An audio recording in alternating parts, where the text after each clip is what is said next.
Section 4.2, trigonometric functions, the unit circle. So these trigonometric functions, the sine, cosine, and tangent from geometry, and you see a little in algebra 2.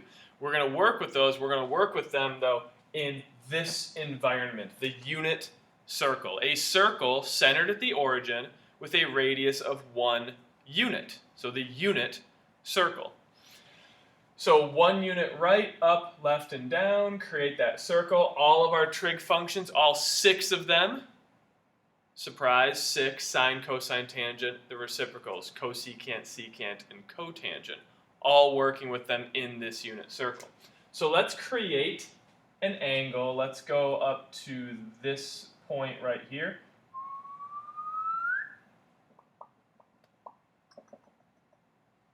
Right angle right there. Okay, so we have our theta, and then we have this horizontal distance x, we have this vertical distance y, and then remember, the radius of this circle is 1 unit, so the hypotenuse of this right triangle we draw is going to be 1 unit.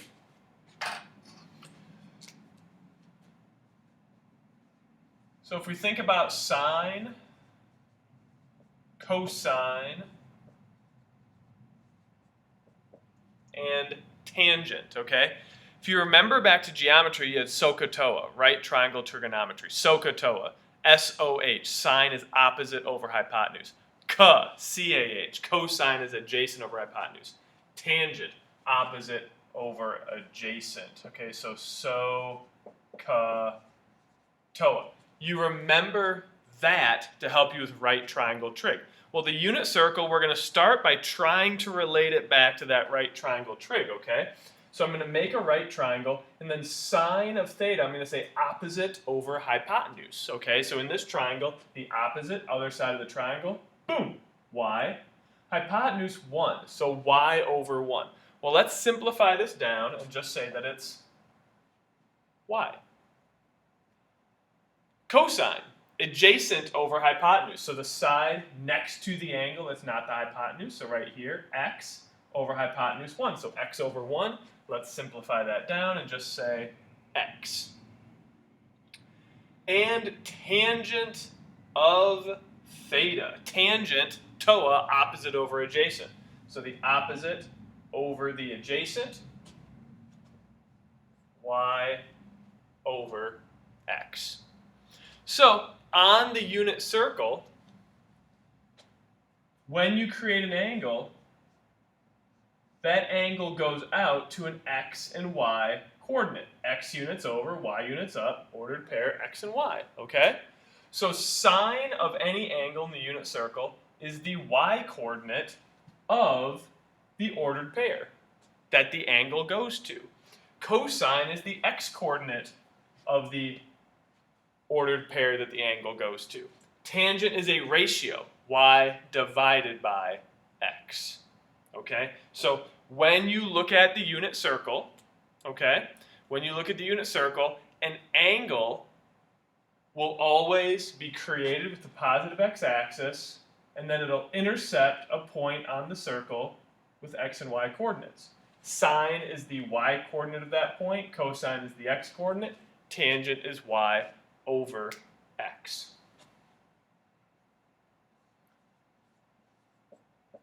And then we also have our reciprocal functions, cosecant, secant, and cotangent.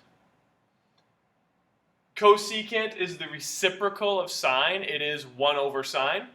So if it's 1 over sine, it's also the reciprocal of the other side, 1 over y.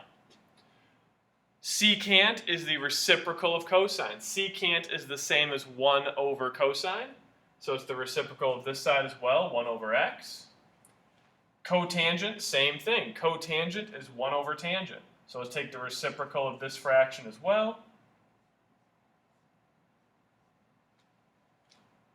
To get x over y. Now, how we're going to evaluate all these is we're going to have to use this resource called the unit circle, okay? So it kind of acts as your cheat sheet at the start of all of this, okay?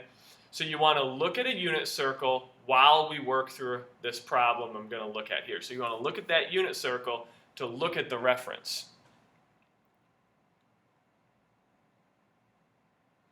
Now there is a unit circle at the back of your note packet that you can fill out, and you can use that as a reference. There's this thing called Google that all the kids are talking about. You could Google a unit circle, and you could find that reference as well, but you really want to start with that cheat sheet. Because what we're going to do is we're going to give you an angle. So t equals pi over 6. So that means you want to find the pi over 6 angle on that unit circle.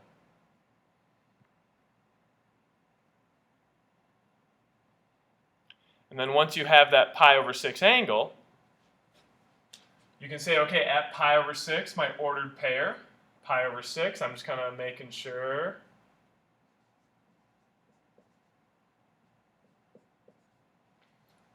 Pi over 6 goes to an ordered pair of root 3 over 2, comma 1/2.